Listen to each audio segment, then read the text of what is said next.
31 anni fa Cosa Nostra chiudeva i conti con il maresciallo dei carabinieri Giuliano Guazelli, iniziative per non dimenticare il mastino della mafia.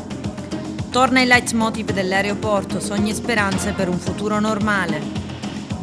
Rimoduliamo ma senza rinunciare ai fondi, il premier Giorgia Meloni, nessun allarme. Al Gallo laboratorio di cucina gli studenti preparano l'agnello pasquale a Leonardo e il Dante di Fortitudo School Cup, il tradizionale torneo studentesco di basket annuale al Palamoncada. Vince il Leonardo.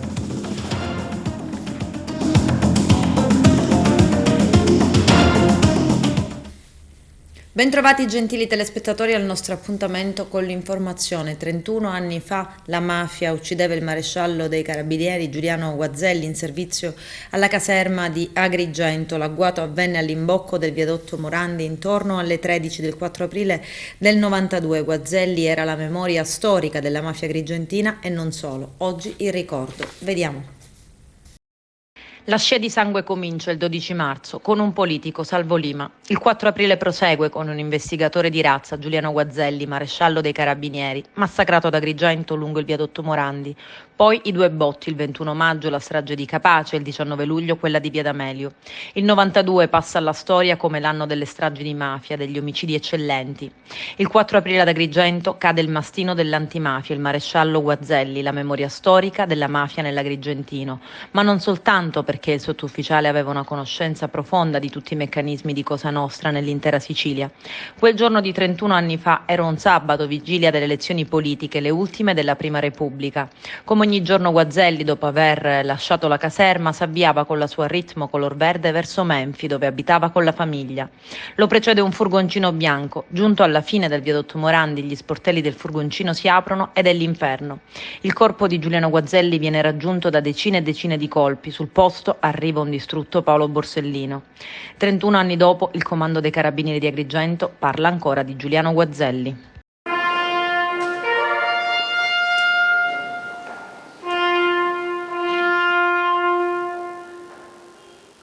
Oggi si ricorda un martire dell'Arma dei Carabinieri.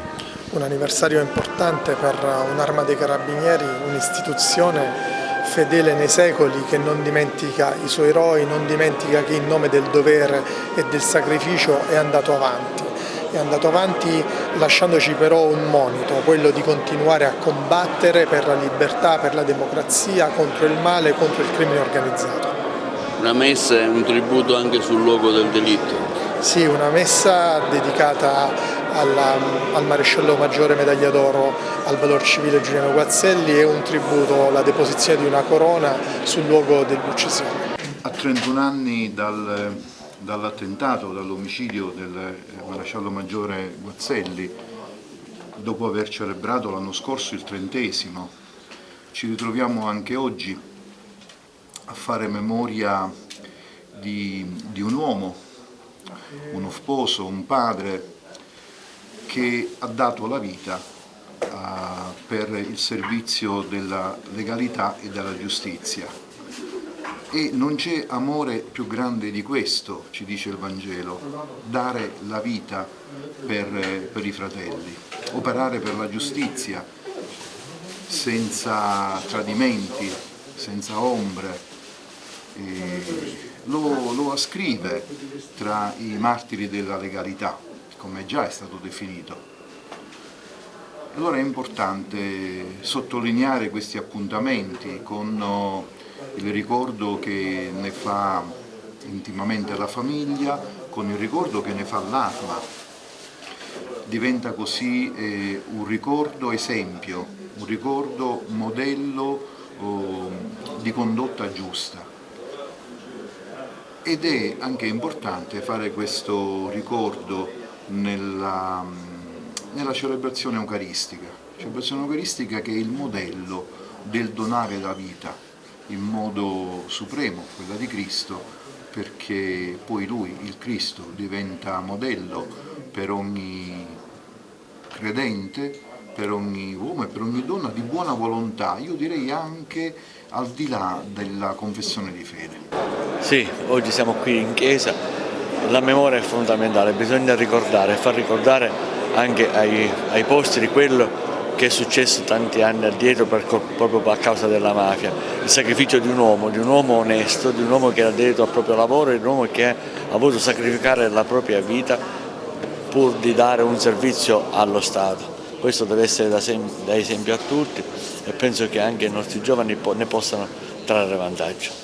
Presenta! Onori ai caduti!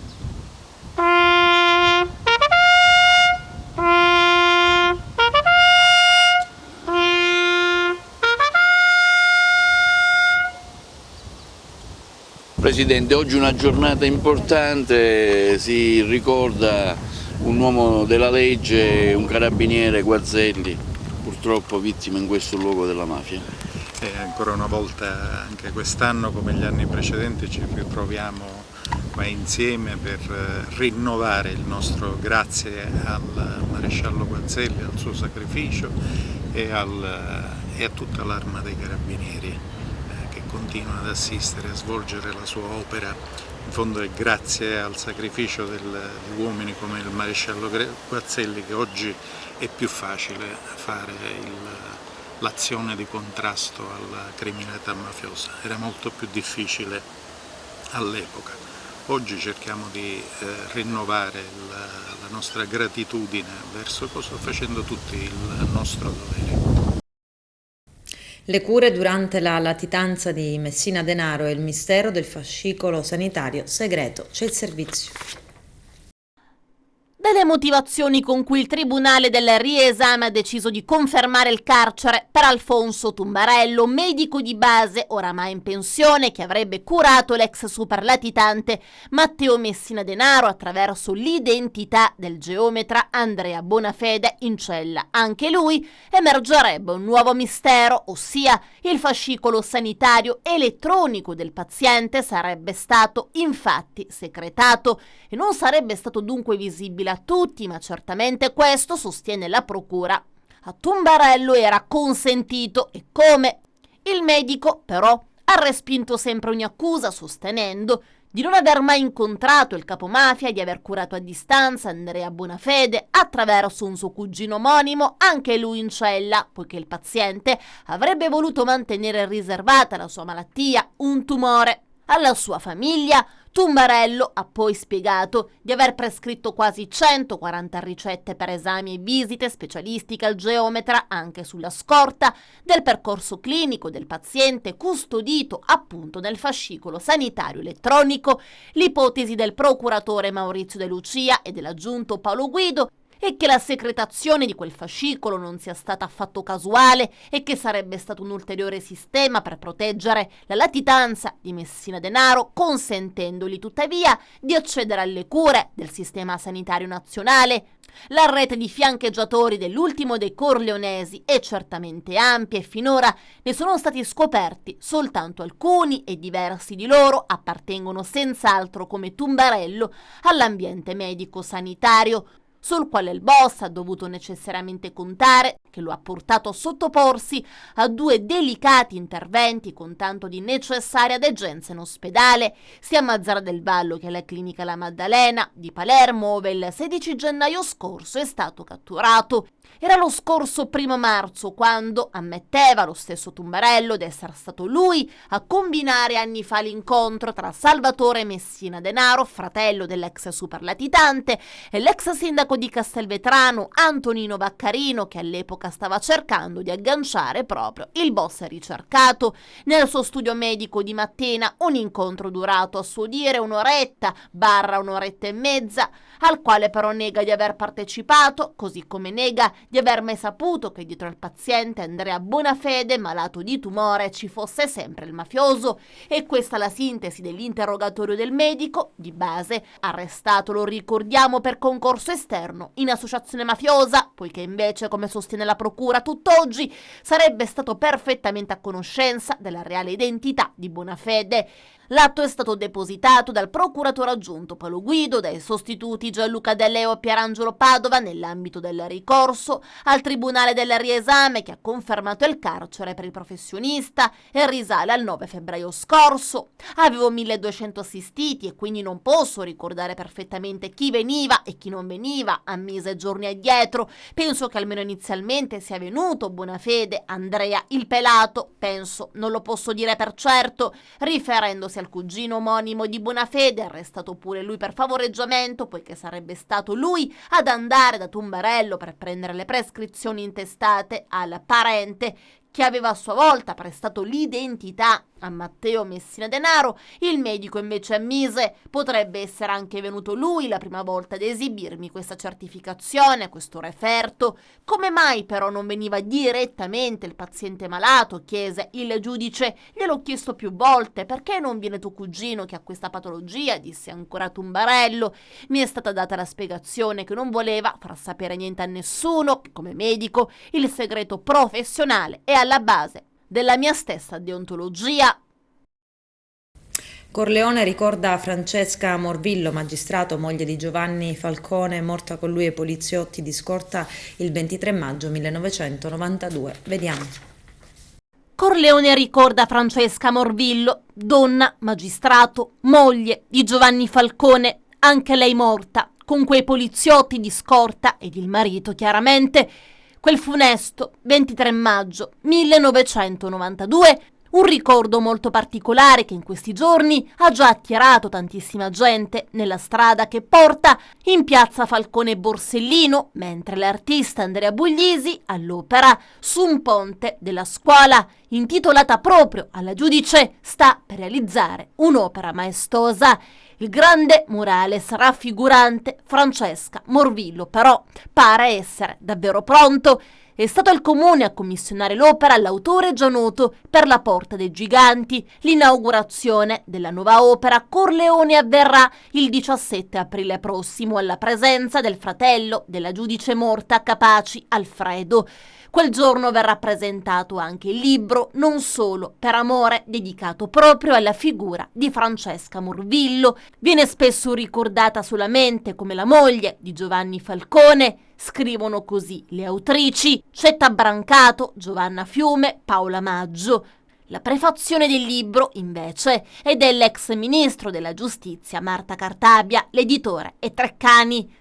Del libro ne esce il ritratto di una donna colta e riservata, un magistrato preparato, scrupoloso, schivo. Nei 17 anni trascorsi la Procura per i minori affronta casi delicati, ricchi di implicazioni sociali, con l'occhio attento al reinserimento dei giovani. In Corte di Appello si occupa di centinaia di processi scottanti, come quello concluso con una condanna nel 1991 contro Vito Ciancimino per gli appalti della manutenzione di strade e illuminazione. Ciancimino è il politico nelle mani dei corleonesi Rina e Provenzano. In quella sentenza, ricordano le autrici, c'è una radiografia impietosa dell'amministrazione di Palermo, una vicenda paradigmatica che mostra la commistione di interessi privati, corruzione, connivenza della pubblica amministrazione, lo stretto intreccio fra gruppi mafiosi e coperture politiche.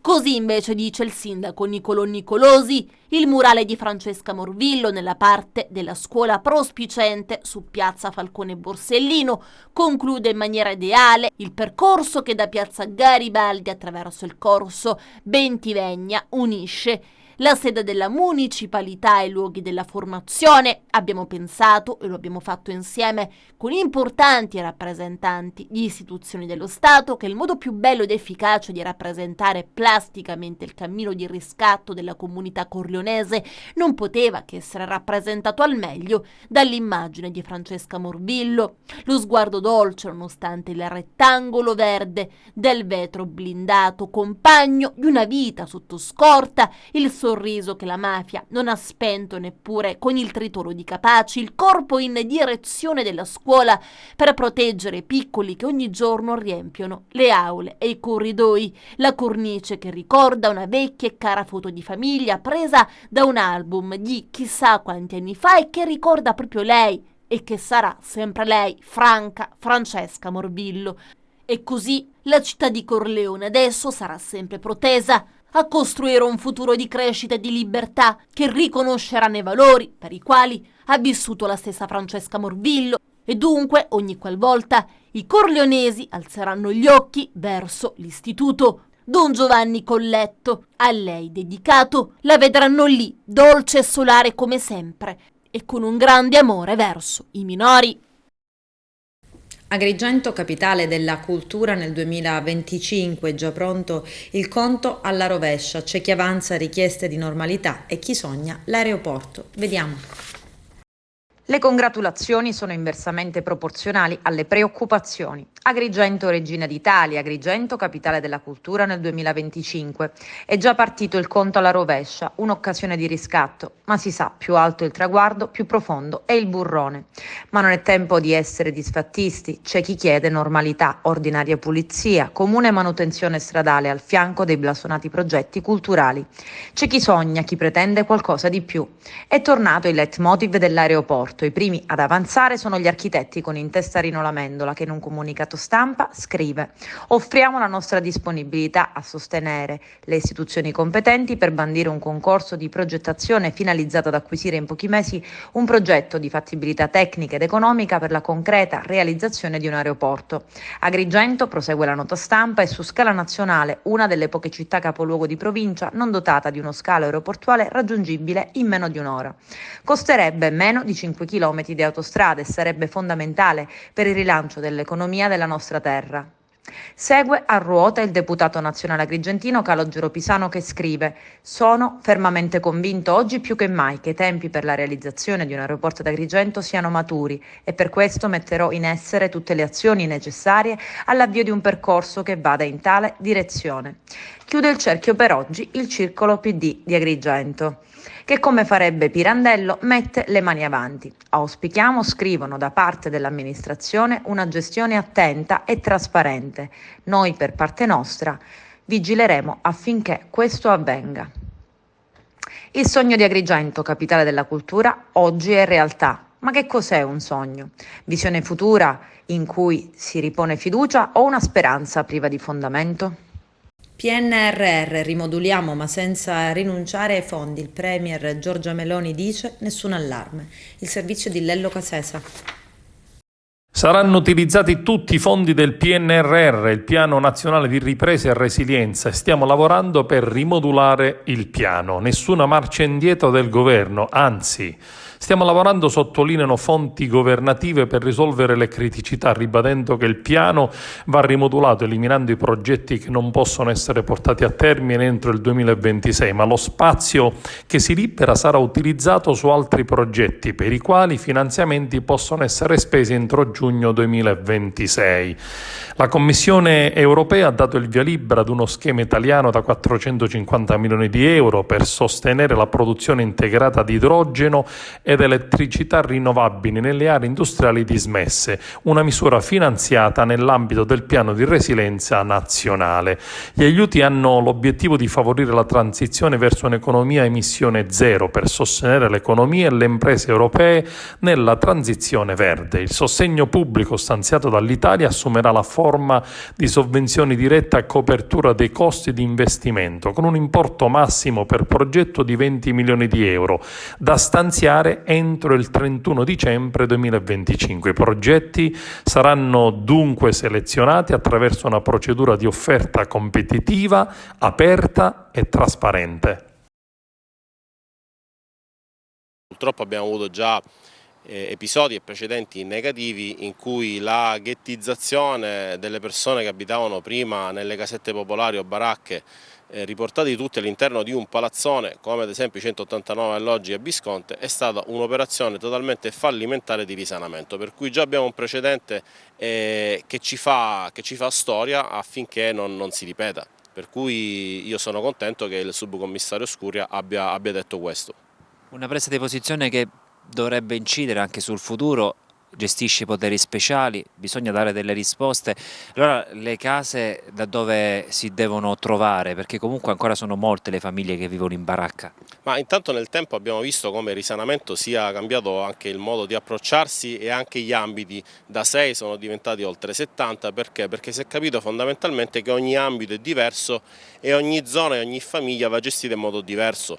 Fondo Fucile ad esempio non va gestito come Bisconte. Bisconte è una comunità, è un villaggio che esiste dagli anni 30, dove c'è una chiesa, dove c'erano delle attività commerciali, c'è un convento e quindi un convento modificato ad asilo, e quindi nel tempo si è creata una comunità, una sorta di villaggio, di paesino. Prima di azzerarlo totalmente magari si può pensare a un tipologia di costruzione sempre in quel luogo. In altre zone invece è giusto cercare alloggi liberi sul mercato affinché questa popolazione possa integrarsi col tessuto cittadino. Il progetto messo in discussione per quanto riguarda Fondo Fucile, quello delle politiche dell'abitare, Messina è arrivata prima in Italia, ci sono in gioco, in ballo 145 milioni, c'è il rischio comunque di perdere questo importante finanziamento? Ma come ha detto il subcommissario, se c'è la possibilità di modificare questo progetto ben venga, e in caso contrario torniamo a tutti i processi edilizi e di lavori pubblici in città.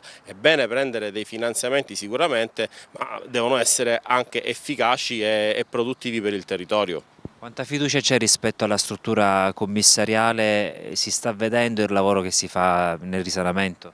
Ma il risanamento ovviamente è un argomento che in città esiste da 40 anni. Non c'è dubbio che negli ultimi anni si è finalmente mosso qualcosa, la strada è lunghissima. Io auspico la concertazione con tutti quanti, a cominciare dalle circoscrizioni che probabilmente conoscono il tessuto sociale e il territorio molto più di altri. Il Liceo Leonardo di Agrigento celebra il Dante D. Vediamo. Oggi giornata dedicata al Dante D con una programmazione interessante, se ce la vuole illustrare. Sì, oggi è la seconda giornata che stiamo dedicando alla celebrazione del sommo poeta. In realtà è stata una giornata intanto perché è importante, perché abbiamo qui con noi oggi la professoressa Emanuela Pulvirenti, che è anch'essa una docente di storia dell'arte, ma anche una brava divulgatrice, e ci verrà, infatti ci accompagnerà in un lungo percorso per conoscere un Dante a colori attraverso 6 secoli di illustrazioni della Divina Commedia. È una giornata che trascorreremo come un laboratorio artistico, perché poi assisteremo anche alla visione degli elaborati che i nostri ragazzi si sono cimentati appunto per l'occasione, e quindi degli approfondimenti su autori siciliani, sulle riproduzioni più o meno originali e interpretazioni originali del sommo poeta, e quindi un laboratorio. Faceva anche riferimento allo Zoppo di Ganci, è un'opera. Esatto, perché soprattutto i ragazzi della quinta B, guidati dal professore Gianfranco Mirasole e dalla professoressa Artemide Gatto di lettere, sono andati proprio alla ricerca di quest'opera realizzata da questo autore, Giuseppe Salerno, chiamato Lo Zoppo di Ganci. Si tratta di un giudizio universale realizzato su una grande tela, forse la più grande in Italia, che riproduce fedelmente la visione dell'aldilà di Dante Alighieri, e quindi i ragazzi hanno condotto uno studio, un approfondimento molto particolare. Le iniziative si sono concluse o ce ne saranno altre in merito alla figura di Dante? Per quanto riguarda le giornate dedicate a questo approfondimento, no, credo di no, anche perché hanno avuto già inizio il 25 marzo, la prima giornata, quella istituzionale, e completeremo oggi con questo, come dicevo prima, questa interpretazione dal punto di vista prettamente più artistico. Oggi a questa iniziativa sulla Dante D, ecco, quale sarà il suo contributo alla lezione che terrete verso gli alunni? Farò vedere 6 secoli di illustrazioni per la Divina Commedia, partendo da quelle quattrocentesche che ancora risentono dell'influsso gotico, fino a quelle contemporanee di Salvador Dalì, intrise del più fantasioso surrealismo. Fortitudo School Cup, il tradizionale torneo studentesco di basket annuale a Porto Empedocle, al Palamoncada, vince il Liceo Leonardo Arturo Cantella.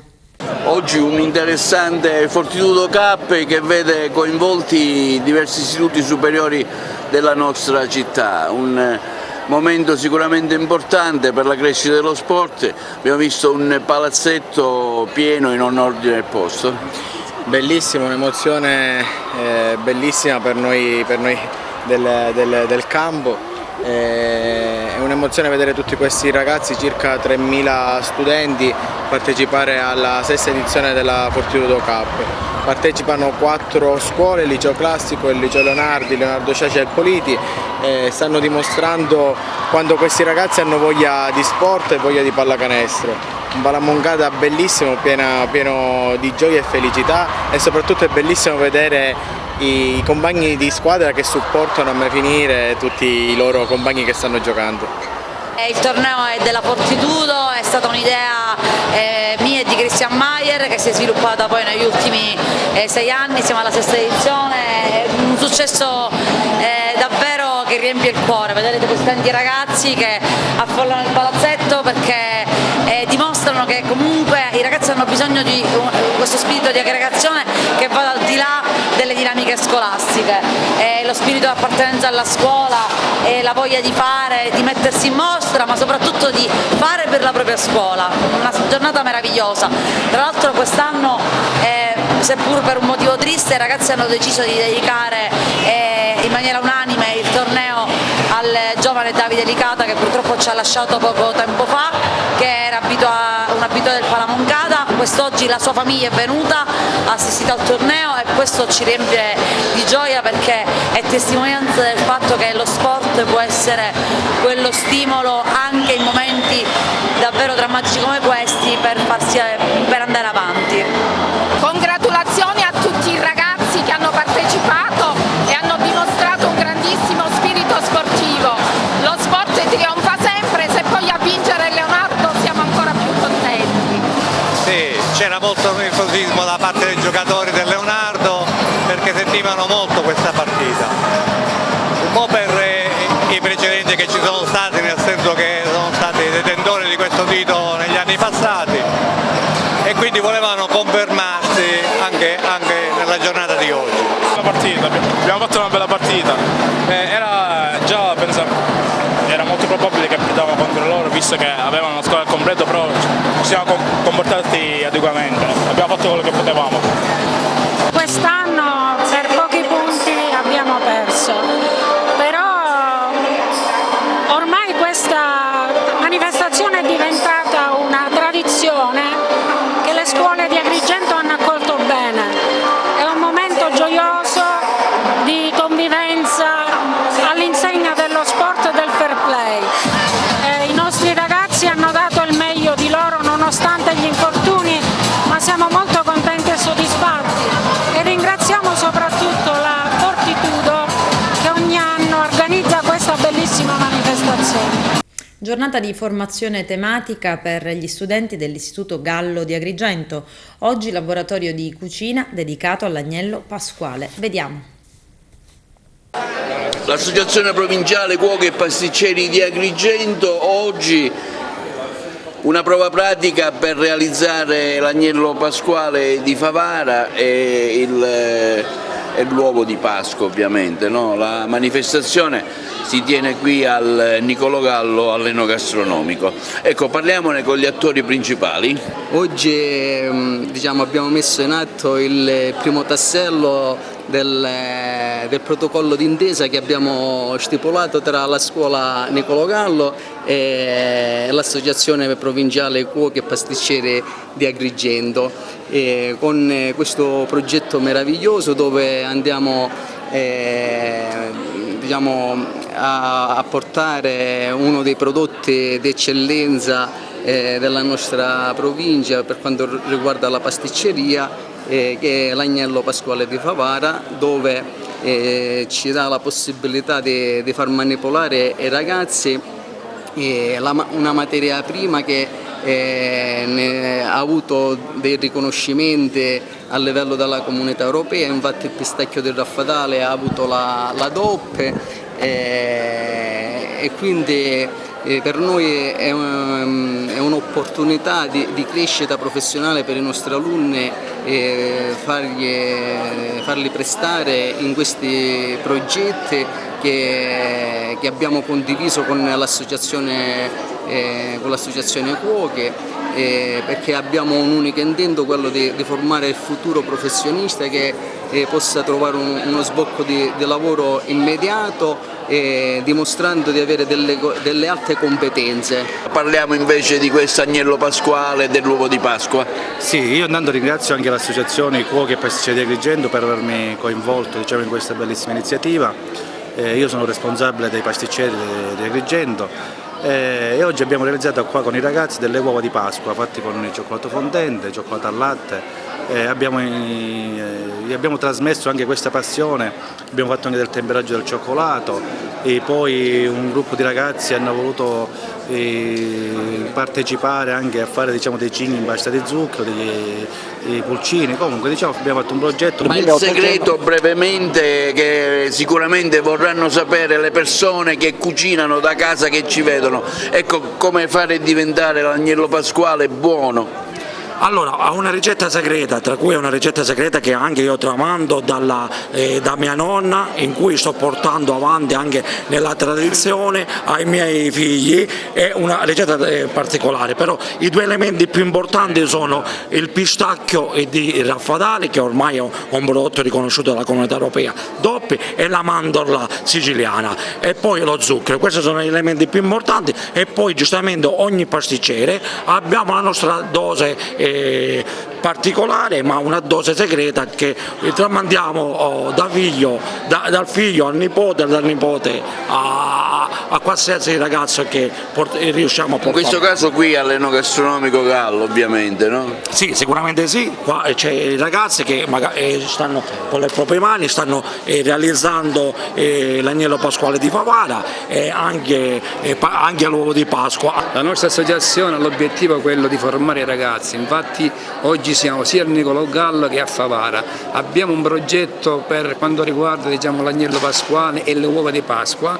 Siamo stati sia a Bivona sia a Sciacca, a Lampedusa addirittura, in tutte le scuole alberghiere. Abbiamo trasmesso proprio, diciamo, queste preparazioni importanti. Il nostro dovere è quello, oltre che la formazione dei ragazzi, anche di fare, diciamo, i prodotti, diciamo, del territorio, valorizzare sempre di più i prodotti del territorio. In questo caso abbiamo utilizzato per l'agnello pasquale il pistacchio del Raffadale, che ormai è diventato un prodotto doppio di origine protetta. Perfetto. Oltre a questo stiamo valorizzando la mandorla che si coltiva nella Valle dei Templi, è molto particolare, ok? E questa qui, diciamo, facciamo, diciamo, la parte interna col pistacchio e la parte esterna con la mandorla. Siamo molto soddisfatti perché tante aziende ci seguono, tante aziende ci vanno come sponsor, e questi sono i risultati della nostra, diciamo, passione, non fatica, non la voglio chiamare fatica. Okay? Mentre per l'uovo di Pasqua, ecco, quale consiglio dare per farlo a casa, insomma, che tipo di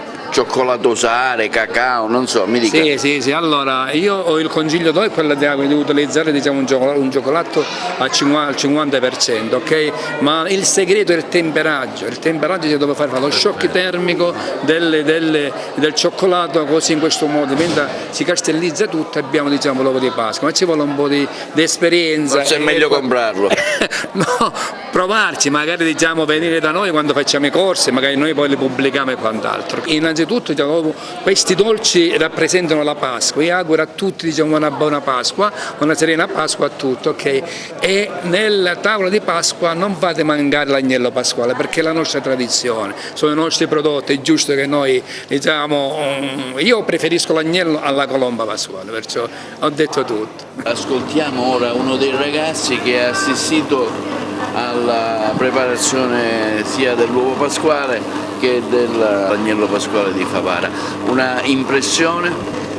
È un'esperienza bellissima, si fanno tante cose, e il maestro Mangione ci ha trasmesso una possibilità anche di mettere le mani in pasta facendo queste cose. Quindi un grazie a loro, al professor Antonelli. È una bellissima cosa. È una bella esperienza, impariamo cose nuove, ci aiuta a crescere anche nel nostro campo. Bello, da rifare molte altre volte, anche con altre festività. Insomma, lo farai tu l'agnello pasquale a casa o no? Questo vogliamo sapere. Si potrebbe fare. Adesso c'è la pubblicità, a tra poco vi aspetto. L'ex sindaco di Messina, Renato Accorinti, contro la scelta dell'amministrazione Basile di trasferire la casa di Vincenzo, rifugio per i senzatetto, che oggi si trova vicino alla stazione. Vediamo. Non è un fatto personale, perché non ne faccio mai questioni personali, sarebbe sbagliato in partenza.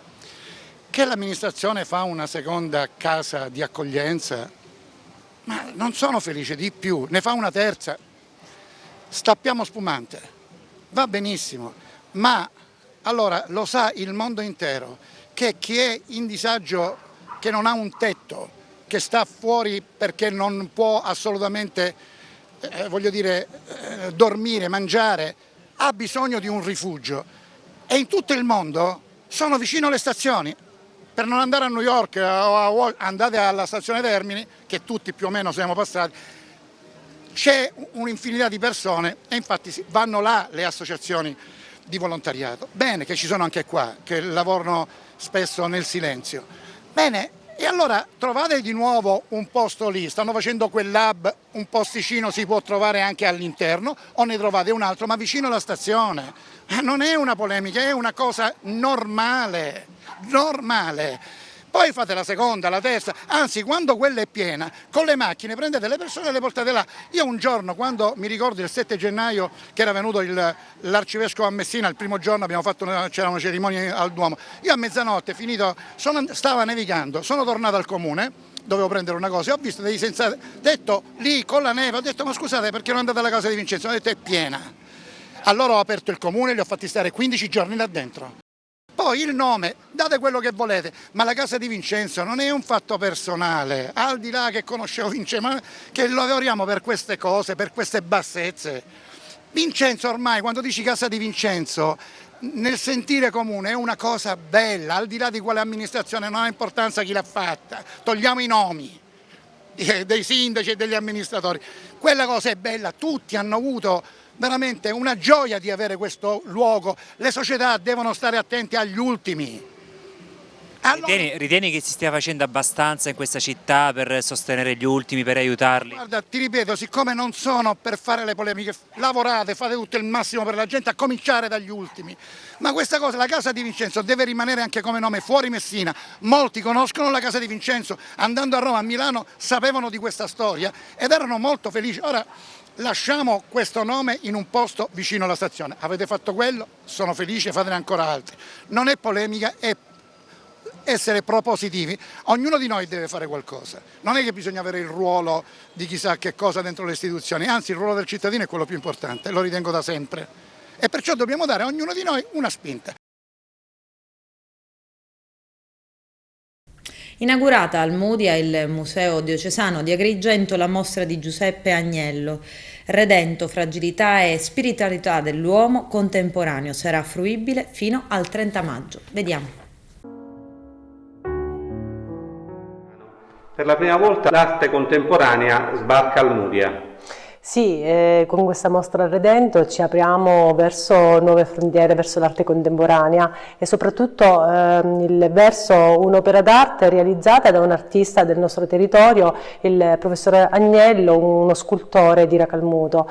Un forte senso identitario in questa scultura, dove in un posto così suggestivo quale può essere la cappella del Palazzo Arcivescovile, che ha al centro la figura del Cristo vivo, redentore degli uomini, entra in dialogo e si armonizza, a nostro avviso in maniera sublime, la statua del professor Agnello dal titolo Redento. Questo uomo, questo calco che è strettamente legata anche in maniera tattile proprio all'uomo in quanto calco, porta il peso e la fatica del vivere, ma nello stesso tempo ci illustra anche un percorso interiore che il professor Agnello sta facendo anche a livello artistico. Un'attenta riflessione dell'uomo con se stesso, con gli altri, con Dio, ma soprattutto con la propria anima. È stata inaugurata oggi al Mudia la mostra di Giuseppe Agnello Redento, una mostra che si inserisce nel programma sulle orme di Pietro in terra agrigentina, perché parte e muove dalla prima lettera enciclica Redemptor Omnis di Giovanni Paolo II. Sì, l'Ufficio Beni Culturali della Diocesi insieme al Museo Diocesano ha voluto dare un segno in questo momento per questo percorso diocesano sulle orme di pietra in terra agrigentina, 130-10. 30 la commemorazione di Giovanni Paolo II, e allora abbiamo pensato che il Museo Diocesano e l'Ufficio Beni Culturali possono dare il loro contributo attraverso un'opera che in maniera permanente fino al 30 di maggio dirà proprio il senso profondo del ministero apostolico e del magistero di Giovanni Paolo II. L'uomo con la sua figura e la sua fragilità, che è al centro proprio della lettera Redentor Hominis e che il Papa indica come la via della Chiesa. Ci saranno altri momenti legati proprio alle altre visite, 100 con Giovanni XXIII, la presentazione della relazione che c'è stata tra la diocesi di Agrigento e il suo vescovo con Giovanni XXIII, e poi 10, l'anniversario della visita a Lampedusa di Papa Francesco con la mostra, con il percorso Thalassa, che metterà in relazione gli ex voto del mare che troviamo al Museo Diocesano con la tragicità di ciò che avviene nel mare Mediterraneo, con l'elemento della parola del Papa, chi ha pianto, e quindi questa ricerca del Caino contemporaneo. Sì, sono, come dire, anche contento di presentare in questo luogo preziosissimo per me, che è il Mudia, questa opera che racconta un po' delle fragilità dell'uomo contemporaneo, ed è appunto un uomo che porta con sé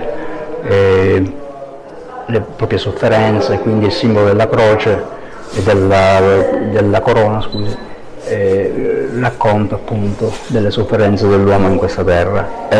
Porta con sé pure anche un ramo di ulivo, che è simbolo di pace. È stata concepita per questo periodo pasquale e quindi è un'opera, come dire, che ho pensato proprio per questo luogo e per questa cappella. È stata presentata con una conferenza stampa che si è tenuta a Palazzo Trabia la mostra itinerante delle opere realizzate dal Laboratorio di Arte Musive di Barcellona Pozzo di Gotto, un progetto portato avanti con il supporto ed il sostegno economico da parte del Lions Club di Barcellona Pozzo di Gotto e del distretto Lions Sicilia, oltre a un contributo straordinario del Lions Club International, con l'obiettivo di potenziare le autonomie personali attraverso attività di integrazione socio-lavorativa. All'interno del centro dedicato per l'autismo di Barcellona Pozzo di Gotto è stato realizzato un laboratorio di arte musiva, quindi di arte del mosaico. È stata realizzata con l'aiuto del club di Barcellona e di tutto il distretto, quindi di tutti i Lions siciliani, ed anche della fondazione, la Fondazione Lions, che ha dato un contributo per la realizzazione di questo laboratorio. L'arte musiva sarebbe l'arte del mosaico, i ragazzi fanno lavori in mosaico, ma fanno anche tante altre cose, fanno ceramiche, fanno dipinti, realizzano piccoli oggetti, bomboniere e piccoli oggetti, ma veramente di grande pregio e di grande valore. Particolarmente entusiasta il dottor Mario Salomone del Lions Club Mistretta Nebrodi per la realizzazione di questa mostra, che prenderà il via il prossimo 16 aprile fino al 7 maggio nello scenario di Palazzo Trabia. Un'idea sposata dai 3 club della zona 10, Capodorlando, Sant'Agata di Militello e Mistretta, quindi io mi trovo qua in qualità di presidente del Lions Club di Mistretta Nebrodi. Questo discorso di esporre questi quadri effettuati dai ragazzi del centro autistico di Barcellona, dove il Lions è stato determinante e ha finanziato questo progetto, è una cosa molto bella che sicuramente richiamerà tante persone per l'ammirazione di queste bellissime opere effettuate da questi ragazzi. Questa mostra si inserisce in un percorso di sensibilizzazione che il Comune stefanese ha inteso partecipare in occasione della Giornata Mondiale dell'Autismo, con l'illuminazione del prospetto di Palazzo Trabia di colore blu, in segno di vicinanza alle persone con autismo e alle loro famiglie. Noi abbiamo aderito e sposato questa iniziativa, che si interseca perfettamente con l'invito e la proposta che ci è stata fatta dall'Associazione Parlautismo di Palermo, un'associazione che nasce a Palermo ma che in realtà adesso si è espansa un po' in tutta la Sicilia ed è diventata un punto di riferimento per quelli che sono le problematiche legate ai ragazzi, alle persone autistiche e alle famiglie. Con questo è tutto, termina qui l'edizione del telegiornale. Grazie per la gentile attenzione e per essere stati con noi. A presto.